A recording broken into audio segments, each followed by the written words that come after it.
दूर पहाड़ों के दरमियान एक छोटा सा गांव था, जहां एक खामोश झील मौजूद थी। लोग कहते थे कि उस झील में कोई राज छुपा है, मगर कोई भी उसके पास जाने की हिम्मत नहीं करता था। उसी गांव में एक लड़की रहती थी, अरीबा। ना ज्यादा खूबसूरत, ना शहजादी, बस एक सीधी सादी लड़की। अरीबा अपने बूढ़े बाबा के साथ रहती थी। घर का सारा काम वही करती, पानी भरना, लकड़ी लाना, खाना बनाना। गांव वाले अक्सर उसे नज़रअंदाज कर देते थे, क्योंकि वो अमीर नहीं थी और ना ही किसी खास खानदान से थी।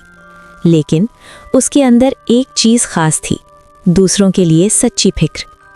एक शाम जब सूरज ढल रहा था, अरीबा लकड़ी लेने जंगल गई।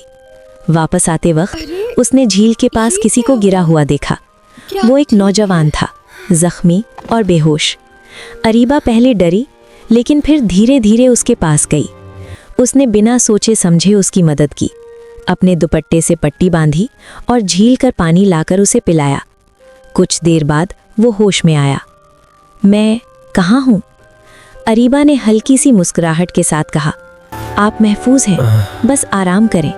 कुछ देर बाद पता चला कि वो कोई आम इंसान नहीं, बल्कि शहजादा हारिस था। शहजादा हारिस अरीबा की सादगी और हिम्मत देखकर हैरान रह गया। कुछ दिन बाद पूरा शाही काफिला गांव आया और सबके सामने शहजादा हारिस ने कहा, जिस लड़की ने मेरी जान बचाई वो इसी गांव से है। अरीबा की जिंदगी बदल गई।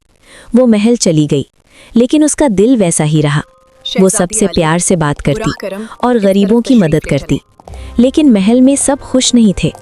एक लड़की, साइमा, उससे जलन करती थी। एक दिन उसने खजाने से गहने चुरा लिए और इल्ज़ाम अरीबा पर लगा दिया। दरबार लगा, सबकी नज़रें अरीबा पर थीं। मैंने कभी किसी का हक नहीं लिया। उसकी आवाज़ लरज रही थी, मगर सच्चाई मजबूत थी। तभी एक बूढ़ा आदमी आगे आया और उसने सच बता दिया।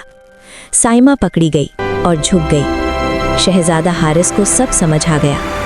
इंसान की असली पहचान उसका दिल होता है। अरीबा को मलिका बना दिया गया और वो खामोश झील अब उम्मीद की निशानी बन गई और अरीबा लोगों के दिलों की रानी बन गई।